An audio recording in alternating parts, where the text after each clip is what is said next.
Happy Memorial Day and welcome to another episode of Off the Rack. I'm Sal. I'm Tiffany. Oh boy, we got a big ass show to do today, but I don't think we'll have time for all of it. So I'm excited to see how much we cram into this regularly sized episode of Off the Rack. Every episode is a good jam-packed episode, but I think this one's going to be in particular an exciting one. So I hope so. Hang in there, folks. I mean, like, Hold for on to those of your you who are comics. here right now, which we admitted we were going back and forth. Do we do this show today? Do we not? Do we take the day off? Right?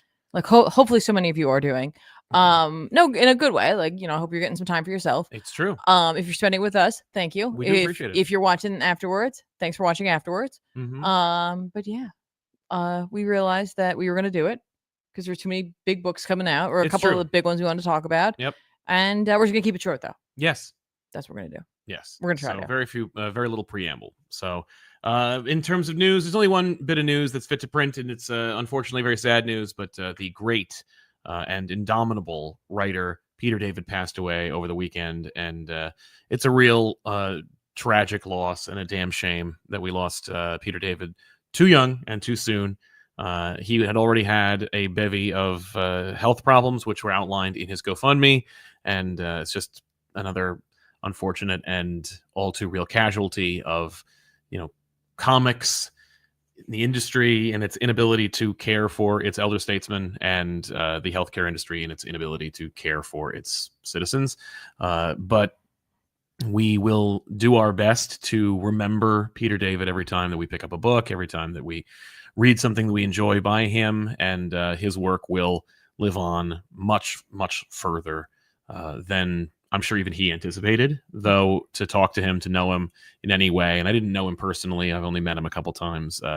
He was also very acutely aware that he was good at his job. So That's nice. if you were to ask him, like, do you think your work will live on, for the next 50, 60, 100 years? He'd probably be like, well, it damn well better. Right. But I like that. Just an amazing creator. If you are looking for something by Peter David to pick up in memory of him, maybe something you've never considered before, while it is out of print, you can find it easily out there in the world. Writing for Comics by Peter David is a book that I picked up many years ago. And I even remember kind of discounting Peter David. But I wanted to know more about how to write comic books and understanding the structure and everything. And this book is just chock full of insights and just his own personal flair. And it's absolutely worth picking up and reading. But if you're looking for his own work, I mean, look no further than anywhere ever. If you look at Spider-Man 2099, his Spider-Man runs themselves. He also, of course, wrote a unforgettable run on the Hulk and X Factor, and he was just an incredible creative talent. And I mean, again, you're gonna have a book or a series that I left out, and it's just because I didn't want to. It's just for brevity's sake. But thank you, Peter David, for your contributions. Thank you for your work, and we will miss you. Man, he was so great. There's a great conversation with him from an old video we made that I posted on I saw that. Twitter. Yes. And it made me sad when he said it, like in the video, like when I was editing it together. I'm like, oh, and to see it now is even more. So if you are interested, check out Special Edition NYC Comic Pop. You'll see the first one. It's just when we're talking to creators. We were asking creators what there's just we were incorporating a lot of Ben in that episode. Yes. And so Ben had a couple of questions like, what superpower would you want? Who would you want to be stranded on a desert island with? There are actually some really great interactions and answers to those questions. But yes, Peter David was kind enough to sit with us and chat with us for a little while. And I was lucky enough to talk to Peter David on one of his last New York Comic Con appearances. That's where he signed my Writing for Comics book. He was a sweet dude. Also had no patience for my word salads. It was hilarious. I was very glad to have had that interaction. I was trying to give him the context and preamble of asking him to come on the show. And he was just moving on. He had a blog called But I Digress, and he plugged it by just saying, but I digress. What is your question? And I'm like, you got me, Peter David. Nice job. But yeah, great man. And we'll miss him. And if you're interested, his wife still has medical bills because that's how our country works. So definitely, if you're interested in helping out in any way, if you're like, man, I want to help somehow. Yeah. Just search Peter David GoFundMe, you'll find it, and you can help sponsor them a little bit. So yeah, moving on into the comic book world, there's a ton of books. I am not going to dwell on them too much. Really quickly too, but beyond just the books, I just want to point out Sal's wearing a really cool shirt. Oh, that's right. You can't see it much behind this microphone right now, but I wanted to point out that because I think it's really cool. It is cool. Yesterday, Sal, Ethan, and Ben drove to Philadelphia, where they had the opportunity to see Metallica in concert. It looked phenomenal based on all of the videos and the photos and all of that. Yeah. And I'm just so excited for you. I was so thrilled. I was so it all worked out. The seats were great. The show was great. Yep. The set list was great. Yes. All three of the guys were very happy. We were very happy. And so Sal seems a little tired, and I'm a little tired because I wanted to wait. I wanted to hear about it when he got got home. to bed at 5. So he got home at like 4. So we might be maybe a little slower today, but we're gonna do it. We're gonna be there. Yeah. But like what an unbelievable experience. Yeah, absolutely. No, I'm very. And you got to participate in the wave. I did. We did. Someone started a wave. There were beach balls thrown into the crowd. I saw mosh pitting and crowd surfing, and Pantera, who just strikes me like the frontman lead singer, just strikes me as a like a dad at a barbecue. He wore bike shorts, a graphic tee, and no shoes, just straight up barefoot. This is like whatever. He's just like, hey, you man, and he seemed like so like kind of like grateful that people were even there. Like, which I'm like, it's a Metallica concert, of course they're gonna be there. But like, he was like, wow, like how many people like Pantera, and like everyone's like, ah. When you showed me the video of all the phones going up, oh my god, yeah. It really struck me, just like akin to that, like how many people were there. Like I was like, oh my god. Yeah, it was dope. So yeah, definitely, I recommend it, I guess. Yeah, and you guys did get to have cheesesteaks, but after we did get cheesesteaks at like 12:30 because they ran out. Yeah, no, the marketplace ran out of cheesesteaks at like 6 in the afternoon. So ridiculous. Absolutely. So, but thank you for that opportunity, and thank you for. I didn't do it. I didn't pay for anything like that. I literally like saw the concert, threw it into a group chat with them just to kind of get the ball rolling. Yeah. And then it kind of fizzled out. Like, I don't know what happened. Yeah. So like, I was like, I poked again. Yep. And immediately after that, you like all like 3 of you pulled together within like a week and had the tickets and had like a plan. That's and right. so like, I'm so happy. Yeah. And it all worked out. And like, since it was an outdoor venue, I'm so glad it was a nice night. Rain. Yeah, like, that was great. It had been pouring around here. It got a great night. Yep. And I'm sure actually the coolness was good, considering the amount of human beings. It was nice. Yeah, no, it's true. And 2 people next to us didn't show up, so we had 2 extra seats that we just like filled with our stuff. Yes, amazing. Great. So let's talk about some comics, but I just wanted to point it out that it's like that was a really, really cool experience. Yeah. And I was just thinking in terms of like with the Peter David thing and everything like that, it's just like you never know how much time. So it's like take opportunities when they come, and like those opportunities don't have to be something big like going to see a Metallica concert. They could be like what I did. I went on a free hike yesterday, and by free hike I mean like because hiking is free typically. Exactly, but like a hike is nice, so definitely like treat yourself. Yeah, and I had a really nice time. And you brought your best friend, so it's like do that, like spend time with your loved ones. With your loved ones, or just even with yourself if that's what you like to do, go for it. But it's just like take advantage. Yeah, I agree. I don't always seize the day, but when I do, I go on a 3-hour hike. That's quite a season. So I read the debut of Spider-Man and Wolverine from Mark Guggenheim and Kari Andrews. This is a in continuity team up book. Seems to be an ongoing series, which is in the spirit of the old Astonishing Spider-Man Wolverine, which was big shoes to fill, but also it's been a long time since that book came out. Mm-hmm. And when Jason Aaron isn't referencing that run in some way, what else are you going to do with it? This is a completely separate series that highlights these characters and their differences, but also manages to do a similar thing that the original series did, which was like have these characters like swap places and experience life through each other's eyes, which I was like, why do people want to do that so bad? Like, why is that so like a thing that they keep? It's like a trend in every Spider-Man Wolverine team up over the last 25 years. Is like because they're so make sure Peter sees like how weird it was to like be a lab experiment in Weapon X, like because it gives them perspective, right? But like, how much perspective do these 2 need at this point? I don't know. I guess more perspective. The Kari Andrews art is fine. It's certainly so without the like, I was going to ask about that, like without the like Todd McFarlane homage. It's in there. McFarlane, it's still there. No, it's there. Okay, no, it's a 90s throwback homage. Kari Andrews is just swinging for it, but he's like clearly it's a little looser, it's a little more fun. It definitely reminds me of the Spider-Man Reign 2 series, but I feel like he was really pushing, like he was just bleeding for that book. And this one, he's just doing a good job. It's good, but it's very like loose. Certainly looser than the previous. Guggenheim's story is hard to quantify. Like I can't figure out whether it's good or not, but I can say that it does give you a like team up between two characters that I would never have thought of, but also should have, because shame on me for not. There's a great moment where like Omega Red and Kraven the Hunter team up. Oh, and I'm like, oh yeah, I'm in. That's a great idea. Yes. There's even a moment where like, you know, they trade places. So Spider-Man fights Omega Red and Wolverine fights Kraven, and Kraven's like, I don't give a shit about Spider-Man. I'm here to fight you. And Wolverine's like, that's kind of flattering. Thank you, Kraven. It's cool. It's cool to see. Kraven doesn't like immediately get his head caved in, and you know, Omega Red isn't just totally and inescapably lame like he almost always is, for some reason, despite how great he looks. But if you're there for a fight like that, there's only like 2 or 3 pages, but it does tease that there may be more in the future. Sure. Yeah. I'm down. I'm down for these ideas. I don't know how much more I'm going to be patronizing this book, but I do appreciate the effort. Okay. So it's a fine comic. Okay. You know, I also read DC Sonic.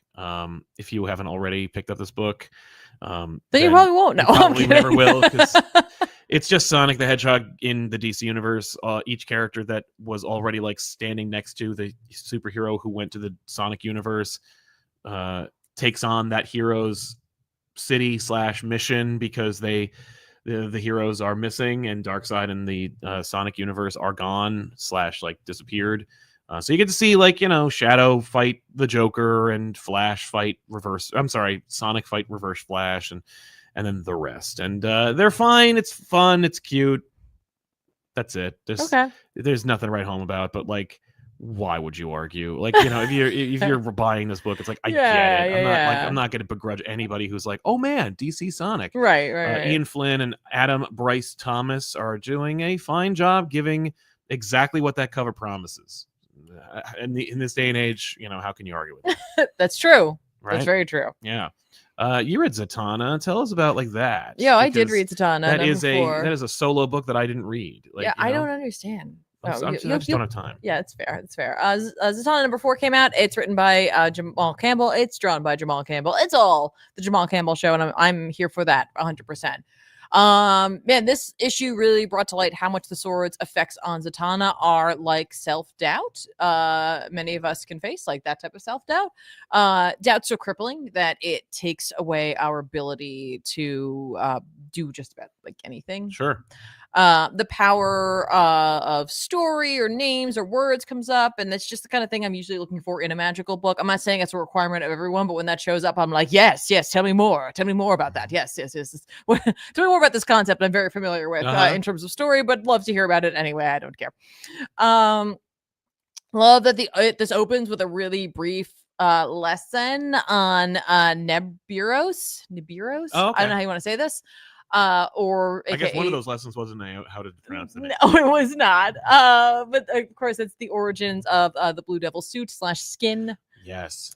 Something simple that can be disguised as a story, but it really helps to inform the reader. Like, it's like, here's like a story, but like, it's just like, hey, if you didn't know where Blue Devil got his Blue Devilness from, this is where it came from in like a couple panels. There you go. Good enough. You got it. Moving on. Here we are. Right. Because of course we ended the last issue with like, oh my gosh, won't they be able to pierce like the neck of the Blue Devil, like this vampire chick, right? And it's just like, well, let's, maybe people don't know who that is. Sure. Maybe people didn't, watch any of the DC shows. Well, why would they? But yes, maybe even if you did, if you watched Swamp Thing, you're not gonna get a lot from Blue that. Devil will technically be in it, but he will never be Blue Devil. Yeah. So but you won't really get much there. So they're like, let's put a little bit in there, and that's just great. The relationship between the lady or Lady White. I always want to call her the Lady in White because it's like that's a more urban legend. Sure. And Brother Knight is it's unhealthy. It's not good. Okay. It's problematic. I mean, she's a villain, but it's still not good. Sure. Like for anyone, especially not her. Okay. And I'm really wondering if that will aid in his undoing. You know, like you push her too far, and like she's gonna be like, "Yeah, I'm just gonna let whatever happens to you happens to you." Well, that sounds like a villain, yeah. Campbell is like he's always a powerhouse. You know, the book is stunning. Yes, it's so of the last 3 issues, he's just an incredible talent. Like he's an incredible talent. He's a good storyteller. I don't know what else to tell you. Like, it looks gorgeous. Like this book is so fluid and beautiful. And when it's over, I'm like, oh yeah. So, you know, I'm glad. It's been 4 issues in. I don't think we have too many more. I don't remember. I think it's like X amount of issues, and that's okay. I just want to enjoy the story and let it unfold as it goes. I don't need to know how many there are, but I'm just saying it's worth a pickup if you're interested in this type of thing, or if you just like Jamal Campbell's art. Trust me, he is putting it all out there for sure. Nice. Well, tell us about Babylon 5 creator J. Michael Straczynski's foray into the Marvel Universe. All right, so we got Hulk and Doctor Strange, written by Babylon 5 creator, J. Michael Straczynski, with art by German Peralta. It's a fun little story. It's really about Bruce Banner having doubts about himself. He comes to the Sanctum Sanctorum, and he's just like, I'm having some doubts, and here's my reason for it. And it's actually very fair. He takes a look at other Gamma characters, and he's like, I kind of feel as though their Gamma side only emphasizes like who they truly are inside. Yeah, but I have to trade places. Does that mean that like I'm a monster really inside? Like, I'm hiding that. I'm ignoring that. Like, is that because She-Hulk just becomes like a better attorney and a better person, and like Abomination? Well, it's like right.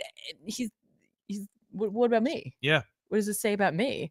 And Doctor Strange is like, I'm going to guess this is one of those things where it's like me telling you you're a good person isn't going to be enough. And he's like, 100%. So I have to go on like a journey. Yeah. So he's like, here's what I'd like to do. He's like, let me guess, you'd like to go back in time to like where this all came from originally. And he's like, I'm not going to do that. He's like, but I will send you back astrally. But you can't you can't muck around in time. Hey, so it's a Spider-Man book. Okay. Yeah. So it's JMS, whatever. So they agree to that. He sends him back in time to when he first became the Hulk.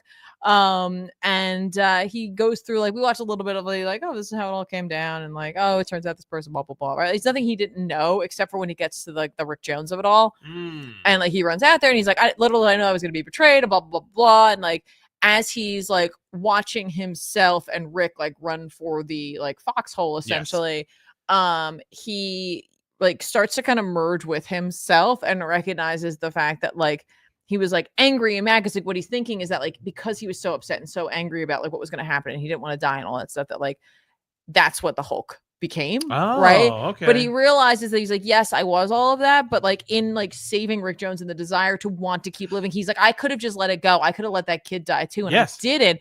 He's like, Hulk is like fights for life, and the idea is that like sometimes life needs a monster, right? And I was like, that's kind of cool. Also really kind of fits in with the Illuminati idea, like Hulk fights for life. Like he's like, oh, I'm coming back, baby. I'm gonna fight until I get back here, right? Like every ounce of Hulk is about like fighting to live, or to save a life, right, or to whatever. Because he's a friggin' comic superhero, like, but metatextually speaking, And when he tells Strange his realization, Strange just kind of like agrees and commiserates, and I was like, that's a nice touch, Jam. Like nice touch that Strange is like, I know what you mean. Yes. Because I am also a monster at times. Yeah. And trust me, life needs us. Yes. Honey. It's all good.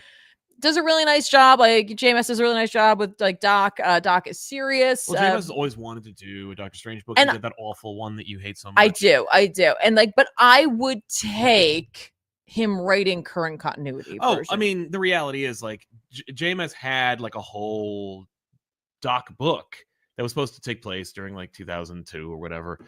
And they never got it.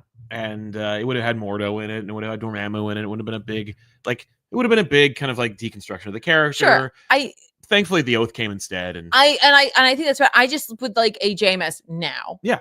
I think he's just the right like he's at a certain point, seemingly writing wise. Now, of course, we only got a few pages, so considering his Captain America run, I'm just taking it off of that, but like. Doc is serious, but at times he's sarcastic and humorous. Like he really fits that East Coast mentality for me. It's a really good balance.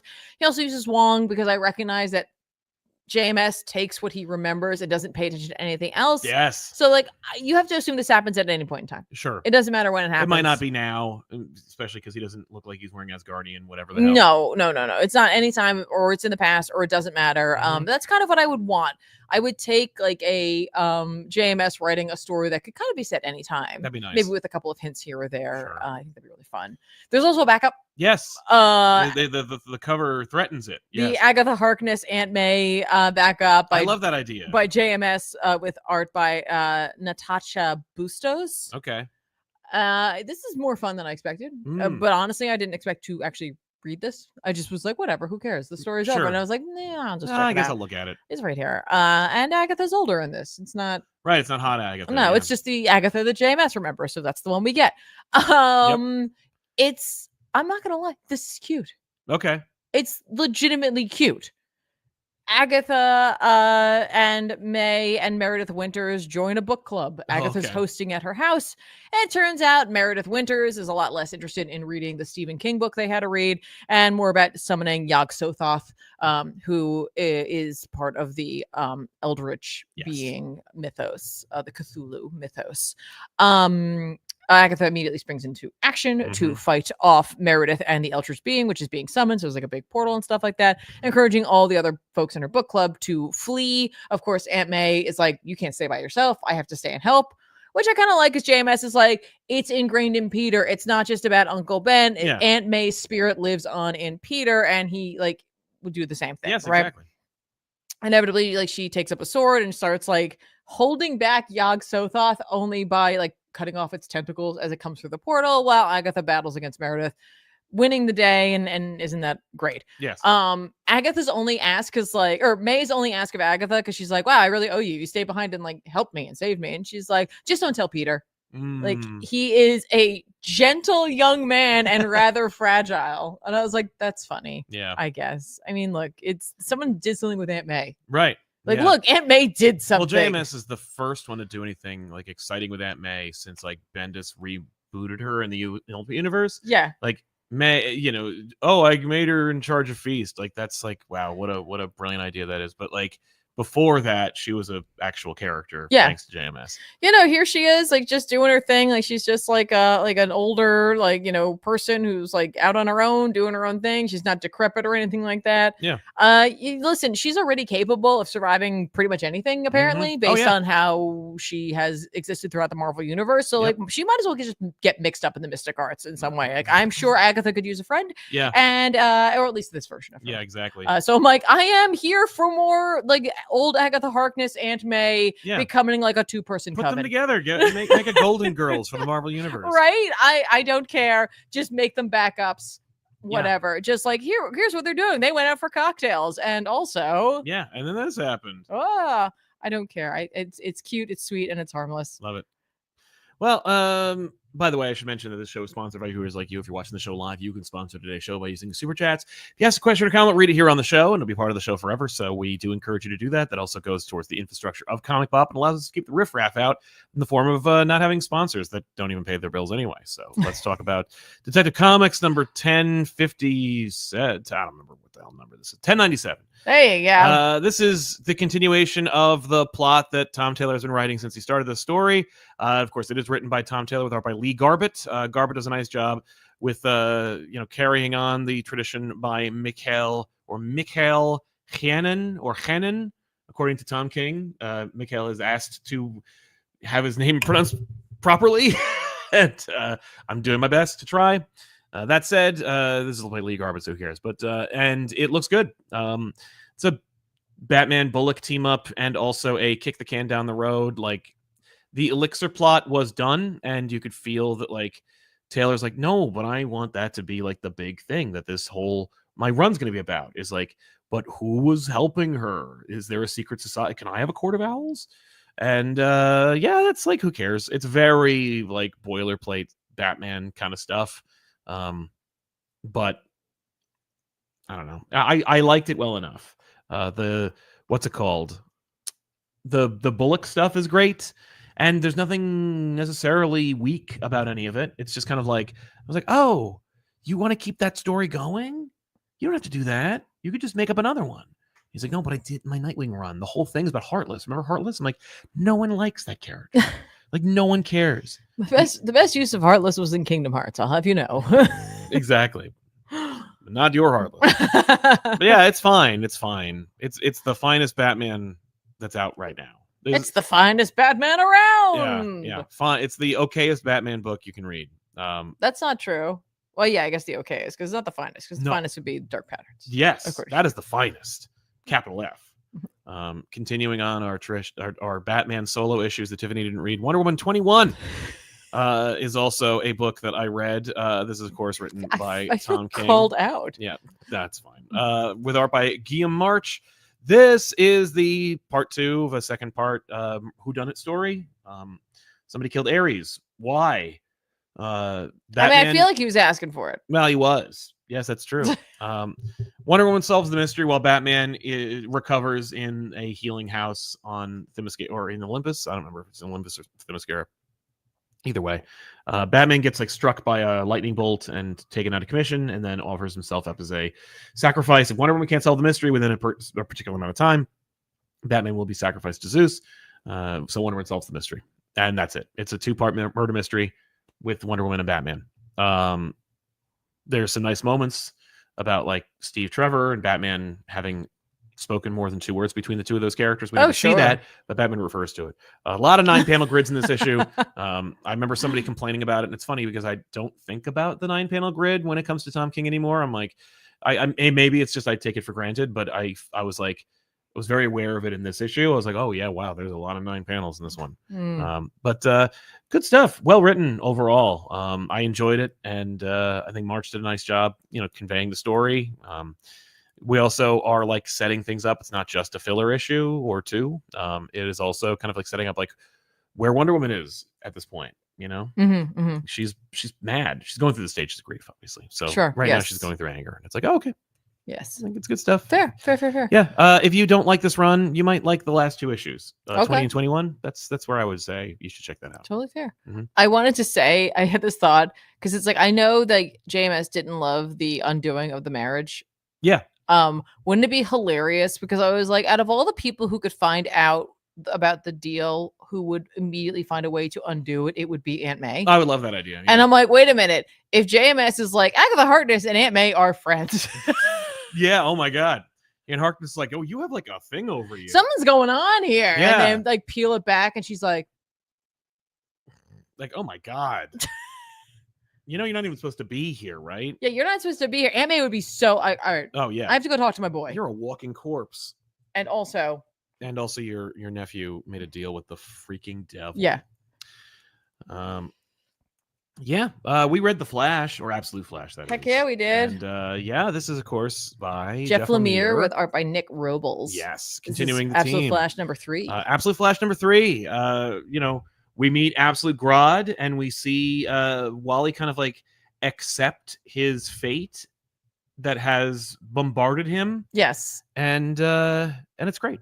Yeah. Couple things. I was like, this is super fast paced. Like, yes, it is. Really, blink and you'll miss it. Really fast paced.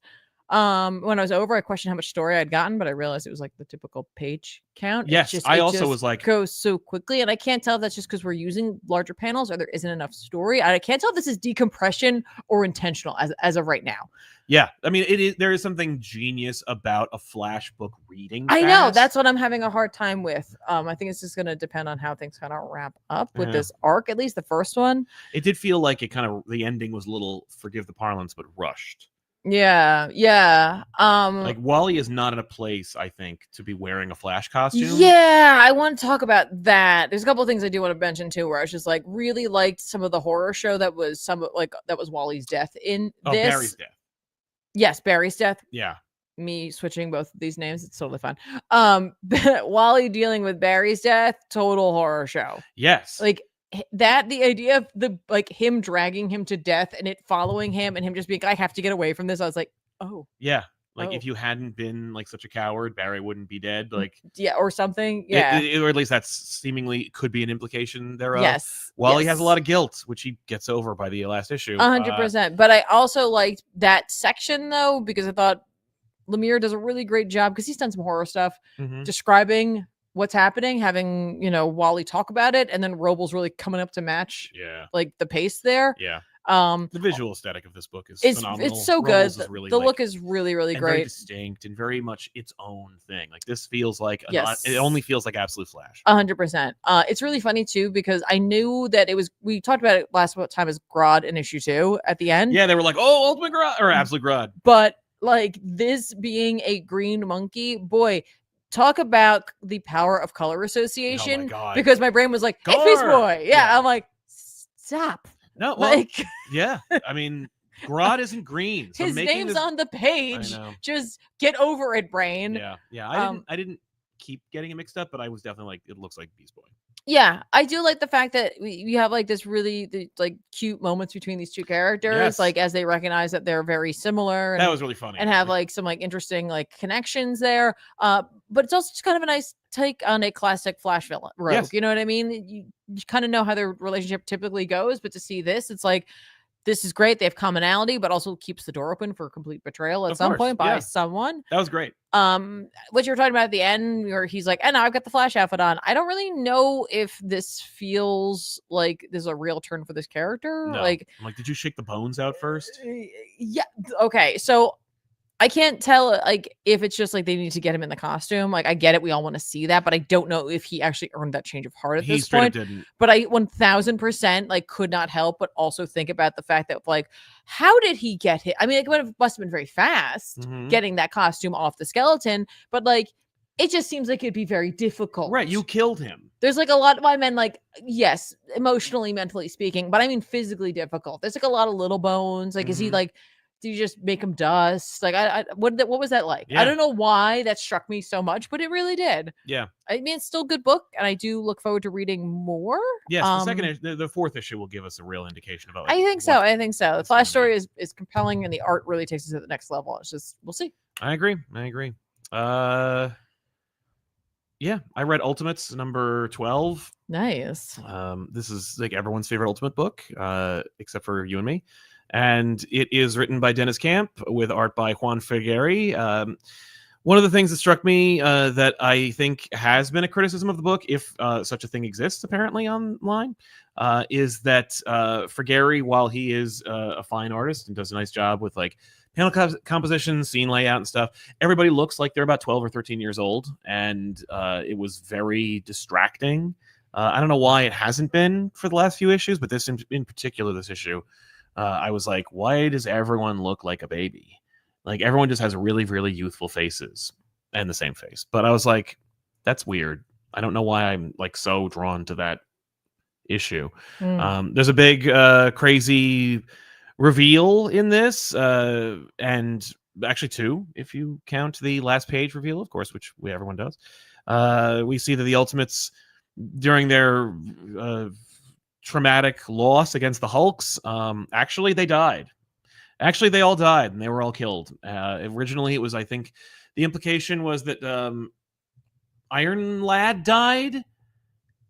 Like at first, it was that everyone almost died, and then Doom took them out. Yes. Then the implication, I think, in the beginning of this issue, it was that Iron Lad did die, but Doom plucked him out the moment before death, and so he has this kind of like carryover, like movie Iron Man and some versions of 616 Iron Man, where it's like you have a ticking clock, like you're on borrowed time. Yes. Of course, something more exciting about a character who has a literal time machine built into his chest being on borrowed time. Haha. Yes. So that's good stuff as well. But then it turns out all the Ultimates died, and they were all plucked out of time, and Doom had to mess with time, and then it is revealed that Doom was actually like trying to figure out how to get through the barrier that is retaining the Maker so that he could get further information and go back in time to undo everything that's made this universe what it is. Like stop the Maker from what he's done to lead them to this reality at all. And the characters all just kind of stand around and talk to each other, and they metatextually refer to how certain reveals should have led to a fight, but instead cooler heads prevail, and they just have a conversation, which is very ultimate for me anyway. And then there is a traitor among them that is revealed, and it's like, oh, I have no weight or care for that reveal at all. Like I don't even I've read every issue of this book, and I don't remember when this character even joined the team. Like, it was not clearly established for me. Mm-hmm. But they're working on it. The next issue is a really like fun cover idea where it's just a whiteboard, and they're like writing. It says Ultimates 3.0, like we're working on it. And I think it's kind of funny that like by issue 12 we're on the third iteration of this team. Or third. Maybe don't try out for this team. I wouldn't. I don't think you're gonna make it. But it's a book that is very rooted in today, and I think that Dennis Camp is very aware of how important this book could be. Certainly he's using it for his own catharsis, and I think that a lot of people are gravitating towards it for that regard. Mm-hmm. There's a moment where like Doom essentially admonishes you, the reader, for not like doing more to like help save democracy. Yeah. Like literally he's just pointing at you, the reader. Like he's just like, he's talking like Iron Lad. Right, it's like he's like, you're not doing enough. And I'm like, yeah, he's okay. Listen, yeah. I'm trying really hard to convince people to drop down to Super Earth in order to complete their missions, but we're just not going to make it, people. Yeah, super cities are falling left and right. It was a good, if you like what this is, you're not going to stop liking it now. And then there's no one else who doesn't like the book, so enjoy it.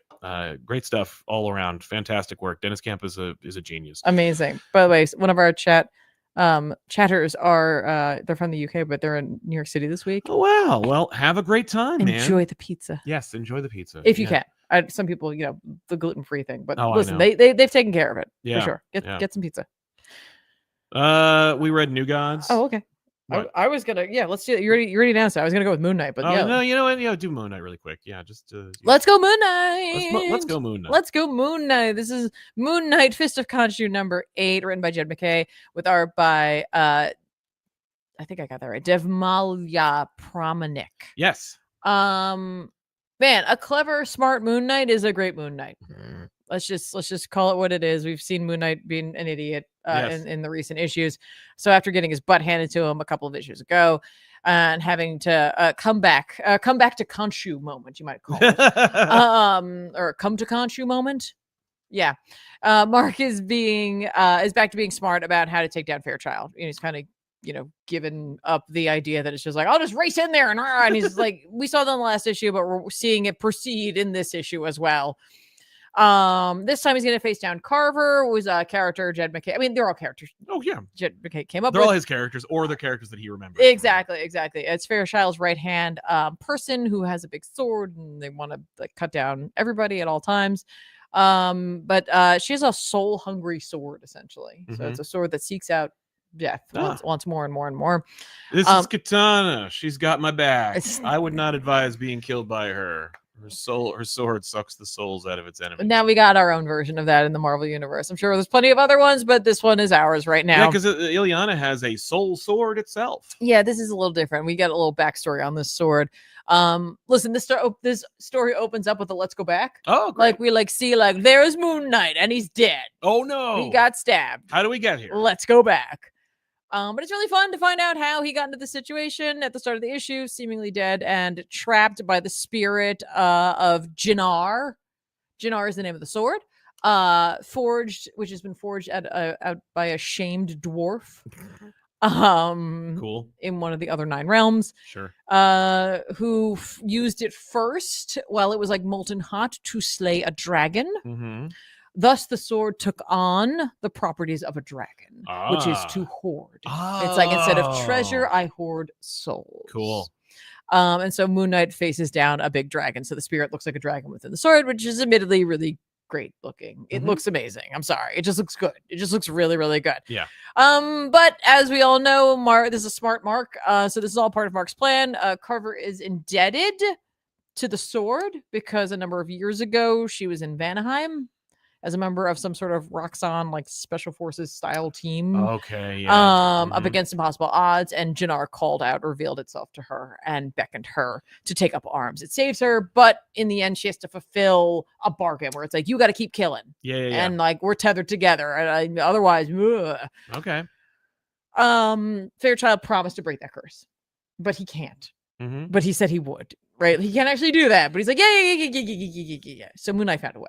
Oh, great. So that's how he's going to break down all Fairchild's defenses, That's right? awesome. So he's like, yeah. So he's dealing with Jannar. As Jannar's like going on and on about Jannar, and like, and he's just like, yeah, here's the thing about that. You can't actually like lay claim to something that's already been claimed. Uh-huh. So enter Khonshu. Yes. In a series of right. He's like, I have to fight you to get it, like, or to reestablish my claim. No, not so much. It's just literally some of the most spectacular panel work I saw this week. Oh, that's of awesome. Of this. You can you're getting an idea of where this is going. Yeah. Before this happens. Wow. Oh, that's dope. I follow him on Twitter. I've seen these pages. Like, They're just great. I didn't see this page. I saw the previous page. This is stunning. Yeah. This is stunning. Just Khonshu showing up and be like, who the heck do you think you are? Right. His ass is mine. We've gone through it. I've lost this character specifically too many times. Yes. Like, I don't know like what you thought. You're a dragon spirit. You're a sword. I'm a god. Like, I'm the god of gods. Get out of here, right? But yeah, so it's like essentially, Khonshu like takes him and it's just like he's just choking him. He just grabs the spirit. Yeah, Khonshu doesn't strike me as like a hand-to-hand combatter. Yeah, but he is. He's just like yeah. I'm like, what? Yeah, inevitably Mark's like, hang on, whoa, you don't have to do that. I have a use for him. Oh. He's like, spirit. Oh, okay. And he's like, I am your knight, and a knight requires a sword. Oh. He's like, Jannar, now I own your ass. Okay. So now Moon Knight's got a big sword. Nice. Which is that's fun, right? Okay, that's fun. And Moon Knight with a big sword. And also, he is a knight. That's what he says. He says a knight needs his sword. That's dope. And so he's like, and Carver, your ass belongs to me now. You better tell me everything about Fairchild. Yeah, it's great. Like I checked. The last time we saw a Moon Knight comic was early April, so we're almost to the end of May. So it's like we've kind of lapsed over when we should have seen a Moon Knight comic.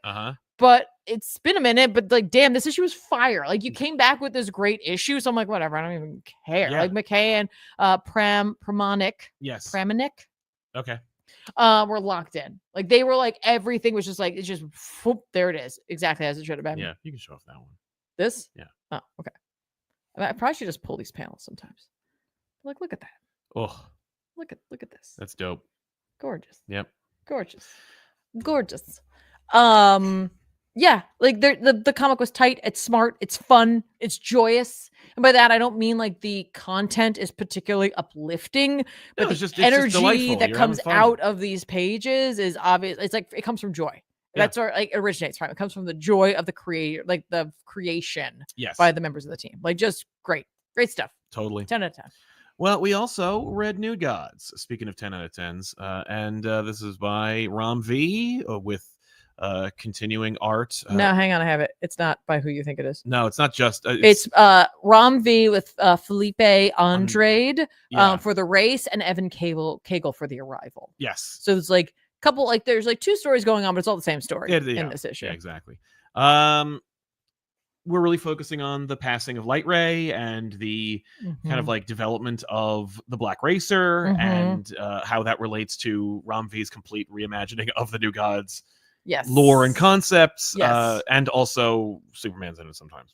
So what matters is, look, I'm not here to talk about the story anymore because, like, you can't just pick up issue 6 or 5 or whatever. Like, you can't just pick up this book and be like, no. But what I think you can say about this is that, like, this issue highlights Light Ray, which I think really shows Ram's love for this character. Certainly it's like important because Light Ray can be easily dismissed, and that's like what this is about. Like, killing Light Ray was deliberately, and I don't even think we're like, I think Light Ray's coming back. I guess he's like, listen, there's like there's a short list of new gods you can remember. Light Ray's often on it, and he'll be in the background. Like if an artist needs to show like the new gods collecting, Light Ray it's will like be in it. Or you're gonna see like Mr. Miracle, and you're gonna see Orion, and you're gonna throw Big Barda in there, even though like she's not a member of that team. No, she's not. But you're gonna throw her in there, and then you also put Light Ray in there, and everyone will be like, "What's his name again?" Right. Well, like Light Ray will typically be the guy who talks to Superman, or like he'll be the ambassador because he's always like a bright and shining, happy person. Right. Or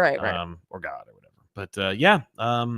But like I would say too that like it's not just Rom because like I feel like Andrade came in and did like a really gorgeous job with this. Completely different art. Yep. But totally fits the dreamly, like otherworldly feel, like afterlife. Yes. But also because like we see like that section of like him and the Black Racer in that style, but we also see the reality of High Father. Yeah. Oh yes. Like finding out or knowing what had happened. I love that he asks and he already knew. Yeah, he already knew, but he just wanted to be sure, I suppose. But that we kept that style because the fact is, it's like if you're in a situation like that, at times it also feels like unreal. Yes, exactly. And so it is like this dream like state as well. And I was like, this is really cool, right? Yeah. I also love that respect that the Black Racer has for Light Ray. Yeah. That like he's like, yeah. Like Light Ray's real ability seems to be like what a nice guy he is. Like Light Ray's real like power is that he's just a good person. I'm like, what? Yeah. So I'm like, that's really cool. Yep. Of course, Cagel's not to be outdone. No, at all. He's given awesome stuff to work with. He also gets to draw the DC universe, the Justice League at least. Yeah, he gets to see some of the Leaguers. This is one of those books where like the issue just stops. It's like in like mid-page, like it just stops. That's fine. Well, I think because it's just meant to really be like really. It's just supposed to read it as a graphic 100%. But like, I listen. The ship is coming out. Like, I love the idea that like the New Gods plan is go where Orion is. Yeah, go to Earth.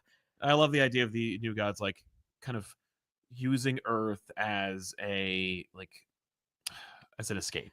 Yeah. Like, because that's the place that they've always dismissed and diminished. Yes. And they're like, and now we need it. Oh, now so listen. Well, we're dying. So listen, what those Asgardians do over in Marvel? Yeah. Let's just do that. Also, can we talk about the Alan Moore of it all? Oh my God, he's in it. Like, he's literally, come on. Like, Alan Moore's in the book. What do you mean? That's not Alan Moore. That's just a magical space wizard. Is he just the pilot like that? Which I was like, I love that idea, which is really kind of weird. I don't really attribute Alan Moore with the New Gods. I never do, but it's still a fun homage. I'm like, because it's not Kirby. No, well, I think, but he's already has his place within like that lore, big time. But I'm like, what? He's driving the ship. Alan Moore's driving the ship. I don't know. Is that good? Is that bad? I mean, what's his driving record like? Sound like him though. But yeah, like I think this is a really great series with really beautiful art, an exciting story, stunning lore that's being revealed. Yes. The book, like a book like this, reminds me often that comic creators are artists, but also can be fans and love the characters that they are writing for. And I feel like this is a prime example of this, where Ron V is just like, I'm also a fan of these characters, and I'm looking forward to bringing you something that I would want to see. Agreed. And I'm like, that's cool. Yep, it's a tremendous series that it really is. It really is. And then finally, we read Amazing Spider-Man number 4 from Joe Kelly and Pepe Larraz. Heck yeah! This is an interesting book. So just in terms of what happens, Spider-Man finds out where his hallucinations are coming from. He essentially shakes himself out of it. We see a battle between Roger Kingsley, Hobgoblin, and Spider-Man. We all see the return of Itsy Bitsy. We find out that Hobgoblin has a nefarious scheme which involves poisoning soda water and making it into a deadly hallucinogen, or at the very least which is like a commentary on a couple of different things, but like, listen. That's what Joe Kelly wants to talk about.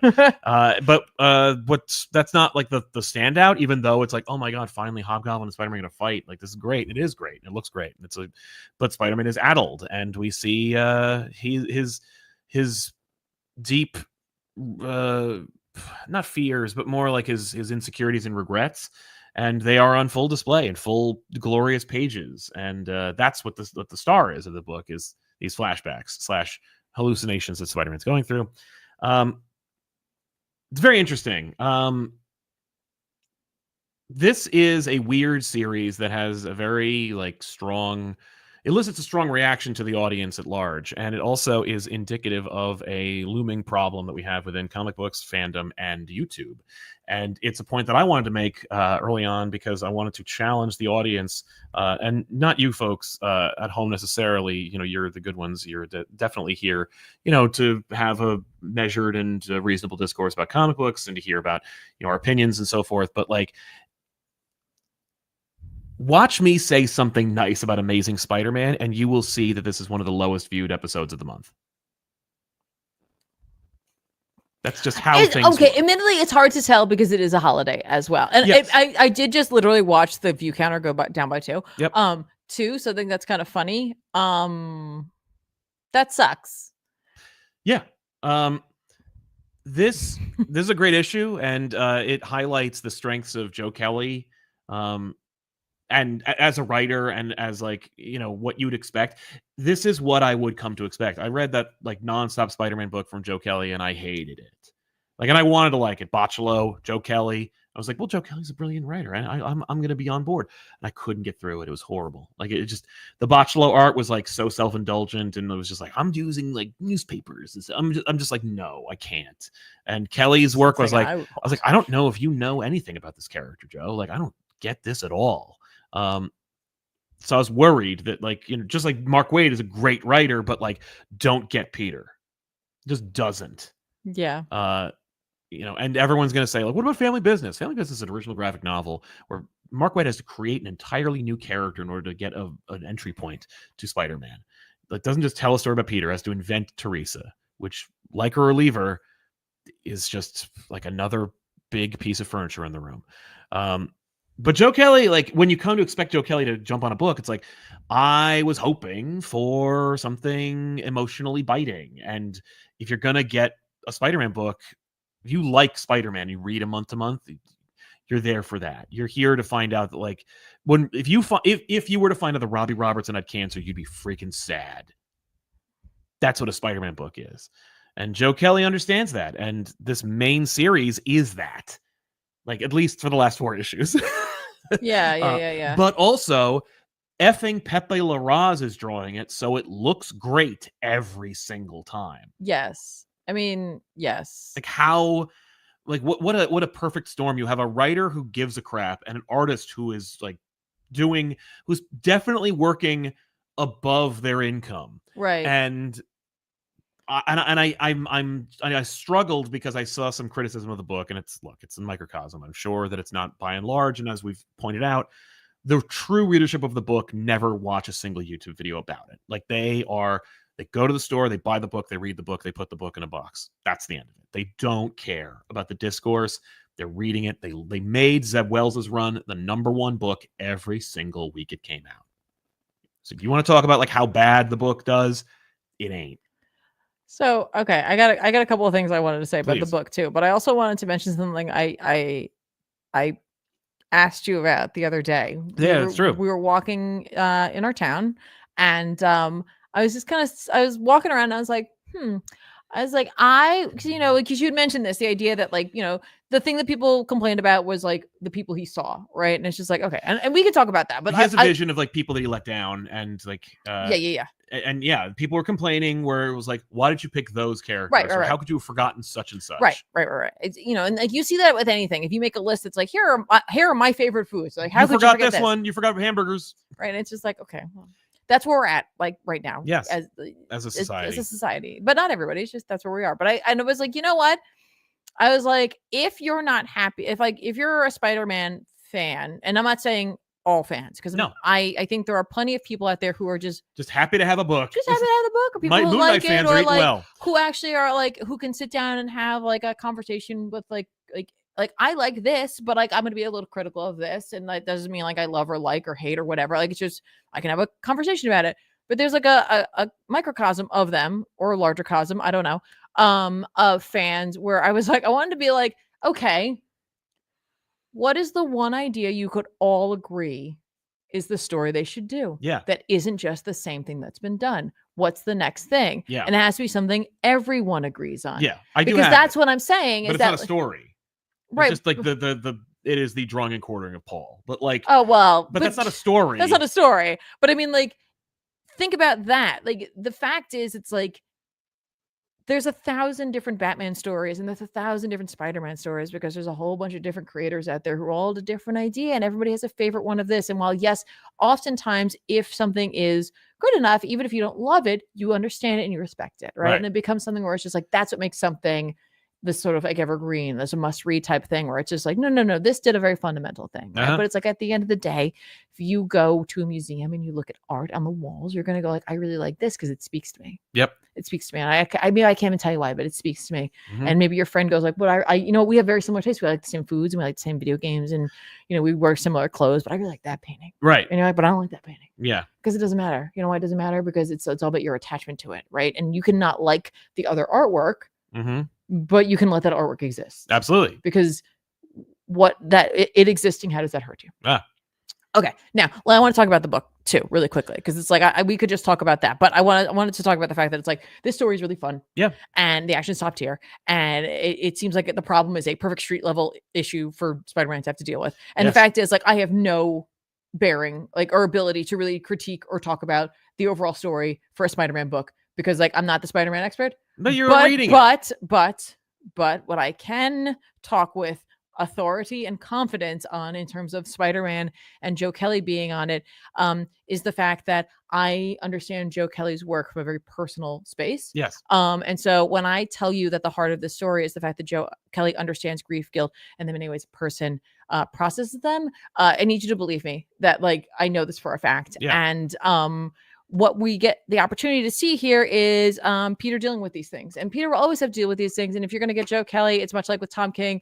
Characters are going to be sad, but they're also going to be triumphant, and it's going to have joy to it. Yeah. Because that's kind of the difference. Like, sometimes there's joy when it comes to Tom King stuff, and sometimes there isn't. But with Joe Kelly, you're going to get like the downs, but you're also going to get the good. Right. And you have to like just enjoy and hang on and just accept the fact that you're going to feel things. And maybe that is why people complained about who he saw or who he didn't see. Right. Was because it made them feel uncomfortable, because maybe they had to think about their own failings, right? But the fact is, or they were like, I like that character. I would rather like the loss of another character resonated more deeply with me. For sure, with you. Right. But the fact is, if you've ever been in a situation where in which Peter is in, which is really more or less an anxiety attack, right, or a panic attack, or some level of that, your brain is not going to pull up every single thing that you've ever done wrong or every mistake, but it will pull up certain ones, and you're like, what the am I thinking about that right now? Yeah, exactly. Right? You have no control over that. And so the characters that were pulled up were narratively important to whatever Joe Kelly wanted to do and the points that he wanted to make. But you could also say that's just what was on Peter's mind in the moment.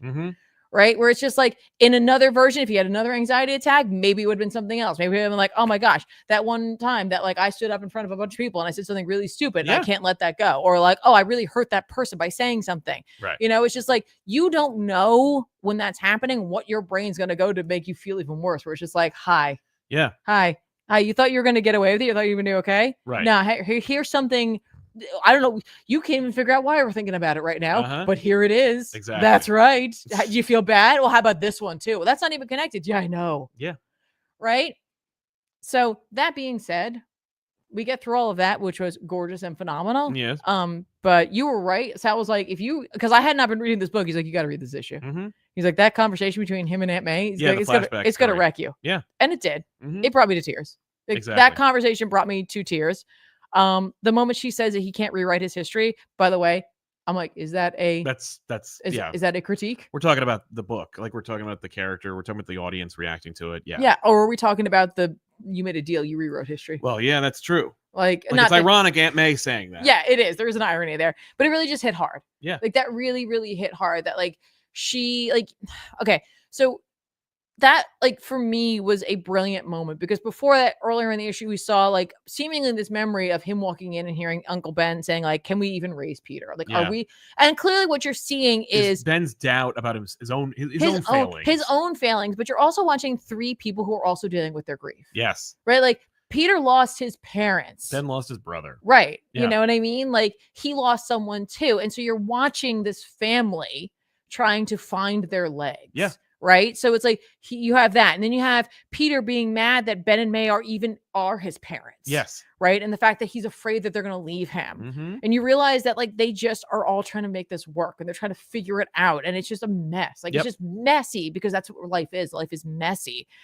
But then in the middle of all of this, you have Aunt May, and like her love like just shines and it lights like forward for them. And I think it's just beautiful. Yeah. Like as she's sitting there being like, listen, like you made some mistakes and I'm okay with that. And that's going to happen. But like, there's some stuff that's been going on that like, I recognize is not okay. Yeah. And like, I've never done this before and I'm not a mom, but I'm going to become one. And I'm going to become yours. And we're just going to figure out how to move forward together. And we're going to all make mistakes. Yep. And it's going to be okay. And I just love her saying though, like the fact is it's like, you can't rewrite history, but you have to like learn from it and you have to move forward. Exactly. And like, it's just this stunning bit of like everything that's like on the page. And don't forget, he's going to make a mistake that's going to cause even more grief. Yeah. Like Ben's still around and she's saying this. Yep. It's great. It's like an just understanding so of the good. character in the world. But it's also how a person should feel the history of a character. Yep. This supports everything that these characters are. It doesn't diminish. It doesn't subtract from them. It just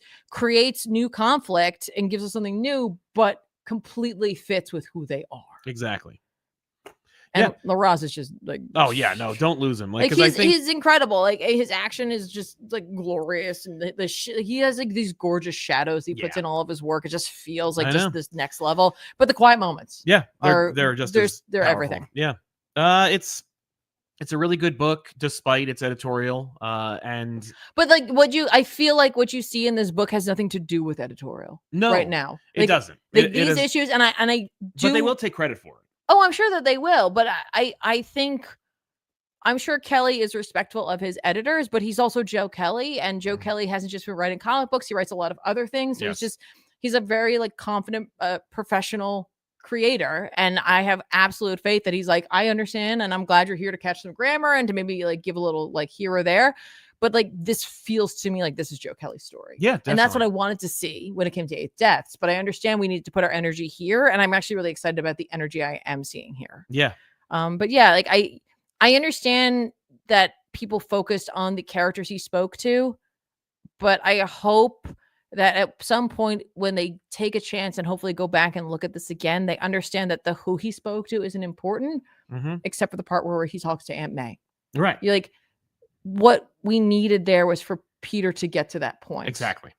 And to have that memory. Yeah. And sometimes you just have to go through like the crap to get there. And it doesn't matter what the crap is. The crap could have been anything. Yeah. And it still would have brought him there because how he was feeling. So, exactly. I don't know. It's a great issue. And it always, I mean, the other problem with this series / editorial is that like, if the Larraz like made this book great, and while I do appreciate John Romita Jr.'s work in the past, and I think that sometimes it works really well, it does not work in this regard. And I don't think he's going to, because I hear Jazzy John Romita Jr. is going to be on the book after this. And I'm like, I hope it's like a fill-in and it's not like an ongoing. I hope so too. I hope Larraz just has to take a little bit to maybe go do something else and then come back. But I mean, like, cause he's just so. It would muddle. It would muddy like the waters. Like it would make it go like, oh, it's harder to kind of like reach that moment. Because of, just the stark differences in the look of the book. Oh, by the way, I love like just Larraz rendering Hobgoblin with wings. He's just really scary. He's really cool looking. Yeah. This is really neat. I know. Also, he's cool with the wings. That moment with Itsy Bitsy, I was like, oh my God. Yeah. It's great. It's a great moment. I love that because like Peter's like, no, listen, that wasn't for you. Right. But yeah, but like, you said that. I love Itsy Bitsy being like, I'm totally cool. I'm totally over it. I'm like, Yeah. Who are you trying to convince, girl? Right. Exactly. But yeah, it's great. It's a really good issue, and it's fantastic. And I hope that Larraz continues a little farther. I hope that rumors are that Romita's on for a couple more issues or more, and I hope that's only a fluke or just bad intel. But this issue is good and worth checking out. Really worth picking up. Really lovely. So yeah, let's pick our book of the week. What's your book of the week? And I was going to have it be Moon Knight because it was just such a fun issue and a welcome return. It's Amazing Spider-Man. That just hit me emotionally, like really, really. Like I was just like, "There's Joe." Yeah, there's Joe Kelly. That's Joe Kelly. Yeah, exactly. Yeah, I kind of wanted to give it to Amazing Spider-Man because of how successful it was and everything that it was attempting to do. So I guess I will. I'll say it's Amazing Spider-Man. That's fine with me. Wow. It won't always be this way. What I know. Because Marvel will always find a way to screw it up. So Oh, we'll for just sure. we'll just say that's what it is. But yeah, I was a fan. But let's jump into some super chats and then we'll recommend comics. Yes. Here we go. Yes. Hulkzilla, Peter David was an incredible writer who could make us laugh, get hyped, and shed a tear all in the same book. The Incredible Hulk 377 is still one of my favorite stories of all time. Rest in peace. Excellent recommendation. Well, thank you, man. Thank you. And yeah, so true. Thorn Identity, thank you so much. Your very kind super chat saying, all right, fine, I'll read Zatanna. Get off my back. Yeah. No, you read might it. Enjoy it. It's yeah. gorgeous. Yeah. Gorgeous. Great book. Heartless Fang. Speaking of Heartless, sending some love your way. Last week's episode was so fun. You guys make my Wednesdays as usual. Thank you, Heartless Fang. Thank you so much, man. Love it. Appreciate it. Perfect timing, too. Yeah. Sean D saying, I would read a short story where Pete is possessed Aunt May or Uncle Ben, even if he has no regrets and his soul is in heaven. Would you read that? I guess. I'd check that out. Sure. Maybe. He also says, I only say this because Ms. Tiff offhandedly said May lives on in Peter's heart. By the way, thank you, Tiffany, Ethan, and Ben. You all mean a great deal to me. Well, thank you, Sean. Thank you. Appreciate it, man. Appreciate it. Thank you so much.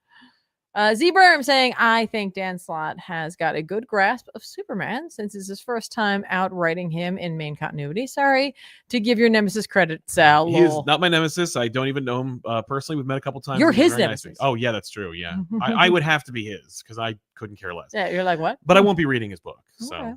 That's fine with me. Alexandre de Bon Brossard says, hi, Sal and Tiff. I started reading King's Wonder Woman because of you. Love Trade 1 and 2.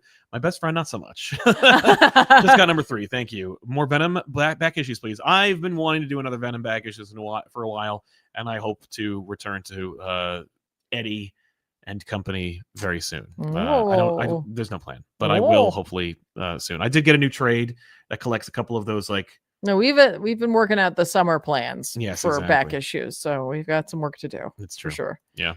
Tea Time 480. You two mentioning Gravity Falls a couple of weeks ago got me in a rewatch mood, and it's still great. And I got to know, do you really dislike Ford? If yes, how come? I love him. I understand your love of Ford. Ford is, a fun character who was meant to be a fun reveal, and the mystery behind him and the lead up to him was great.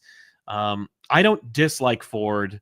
I am disappointed by how lazy the casting is. I love J.K. Simmons. I think he's fantastic. He's an amazing J.K. Jameson. He's great in Whiplash and everything. He's a great actor. I love him in Lady Killers. He's great in everything. He's great as Cave Johnson. Yeah, he's great. Excuse me. He's great. But does he have to be in everything? Yeah, that's fair. Yes, I don't like Ford. He throws off the dynamic. And that's really what it is. It's I fear change. And I don't care for it. No, I recognize this is one of those things where it's just I'm not just screw him and he ruined everything. No. I don't like him. Yes. But I recognize what he brings to the show and why he's there and the dynamic shift. And I recognize why it was done and that we needed, Stan to be able to grow as well and to accept things and to change too. Yes. Right. I'm just not there yet. Right. But I recognize the good. Yeah. I just don't care for him. I am much more of a Stan. Yeah. I'd rather watch the everything before he shows up. Yes. He also asks, who's the best character and why is it Dipper? It's Stan. Stan is the best character. Stan is definitely the best character, for sure. That and Seuss. Seuss or his grandma. Oh yeah, his abuela. Yeah. Rafael Martinez says, thank you for helping me find comics I could easily miss, like Captain Planet. I'm glad you dug it, man. Thank you very much. Sandra B says, hey, I graduated from high school on Saturday. Congratulations. That's amazing. I think your guys' show definitely contributed to my growth as a student, writer, and overall human these past few years, so thank you. Sandra, oh my gosh, thank you so much. Well, thank you for sharing that with us. And for saying that really means a lot to us. And of course, congratulations to you. And for whatever comes next, enjoy your summer. Excelsior. No matter what. Yeah, Excelsior, 100%. There you go. Platonic Friends says, I love the icon with this. Yeah. I think writers being able to write poignant takes on the fallout from One More Day is part of what makes comics great. Takes something I personally don't like and mines it for thoughtful commentary. That's funny you should say that. Really well Platonic, spoken. because Joe Kelly is the first one to do that post One More Day in his Deadpool Spider-Man book, where like Peter dies and goes and sees Mephisto, and like Joe, like people had like hope that there was going to be something done about it because of Joe Kelly's reference to it. Right. It's the first time they'd referenced it post the omit retcon. Right. So like that was interesting, and just funny that like that was still in his mind even 100%. then. So let's recommend some comics that are coming out this week that we think you should check out. Ooh, I mean, I can't necessarily recommend it, but I will read Batman 160. But Ultimate Spider-Man 17 is coming out. So hooray! Ooh, you know what else is coming out? Ultimate Wonder Woman number 8. Absolutely. Jeez. I know. But she is the Ultimate Woman. She is. She's she's absolutely the Ultimate Wonder Woman. For all Woman. the nice things I've said about Tom King's Wonder Woman, Absolute Wonder Woman destroys that series. It's just really what I love. Yeah. I love it. But yes, 100% Absolute Wonder Woman. I'm questioning myself. Number 8. Absolute Martian Manhunter number 3 is also coming out. Yep. I think I'm going to try and read it again. It was just so heavy that like I didn't enjoy it as much. Again, recognize it as a good, strong book. Yeah. But did not spark joy for me. But yeah. I'm going to check out Superman 26, the true Superman book that's out. Let's see here. The Justice League Unlimited number 7 is coming out. I'm not reading either of this book, World's Finest or Unlimited. I'm waiting until the story's over, and then I'm going to read the whole thing. I didn't have time to catch up, and so I'm just going to read JLU and Batman Superman World's Finest together as one big thing when it's all together. Okay. So I'm excited about that, but that's why I haven't talked about it, because I haven't had a chance to. Daredevil Cold Day in Hell number 2 is coming out. About time. I just missed this book. Yeah. The Flash number 21 is coming out. Yes. A lot of folks kind of jumped in on this like war that's going on the last issue. I'm really thank you for those who decided to try it based on what we talked about last episode that Flash was on. Yes. I'm really looking forward to this next issue. I know. For sure. 100%. Those of you who like G.I. Joe 7 is coming out. But more importantly, Predator vs. Spider-Man number 2 is coming out. Yeah. I've seen some pages from this, and man, I'm excited. It's just a great, cool, awesome crossover. Power Fantasy number 9 is coming out. This is a very different look to its cover. So if you're buying yours in physical and you don't have it on a pull list, you go to a shop, it's going to have more of a monochrome look. I know a lot of the issues have been very brightly colored. So just be on the lookout there. Don't miss out on it. Mr. Terrific Year 1 is dropping. I'm going to check this out. At the very least, I'll try to check it out. There's a lot of books coming out this past week. So we'll see. Yeah, totally understand that. Understand that. There's so many other things. I know. If you were a big fan of David Pepos coming by the show, his Cable Love and Chrome book is ending this week, so you can check that out if you're interested. Nice. Okay. There is another Venom book coming out, Original Sin. These are just books that are coming out that I'm not necessarily buying, but I'm just letting you know. Outside of that, I just slide through real quick. Yeah, ain't that enough? I mean, there's so many. Yeah. But all right, listen, that's a great start. I agree. Great start. Yeah. Great asses. I want to thank our super chatters for sponsoring today's show, and our chat for being cool and respectful and honest and kind in the chat as well. Thank you to our subs for subscribing to this channel. And of course, if you want to help us out more directly, you can do so on patreon.com/comicpop and follow us over there. But if you have no scratch, that's completely fine. This show will always be free. Make sure if you want to catch us every week on Monday nights, it's around 6:30 p.m. Eastern Standard Time. Make sure to subscribe to this channel, click the bell for notifications so you know when we go live. But of course, you know that we're coming out on Monday nights around 6:30 p.m. Eastern Standard Time all the time. But just in case, hit that bell for notifications. And if you want to help us out more directly without any payment whatsoever, just give the video a little thumbs up at the end of the show, or at the beginning of the show whenever you drop it. Yeah, anytime. You can thumbs it up whenever. Exactly. Tiffany usually plays video games on twitch.tv/comicpop or on youtube.com/comicpopplays. All links for everything we do is in the description below this video and every video we make. But what are you playing? I don't know. We've been doing Helldivers. Depends. Let's see how the war goes. That's true. That's true. Yeah, we'll see how the war fares. I think we're gonna play that, right? We're gonna play that later today, but just ourselves. I'd like to. So we'll see what the team's up to. Okay.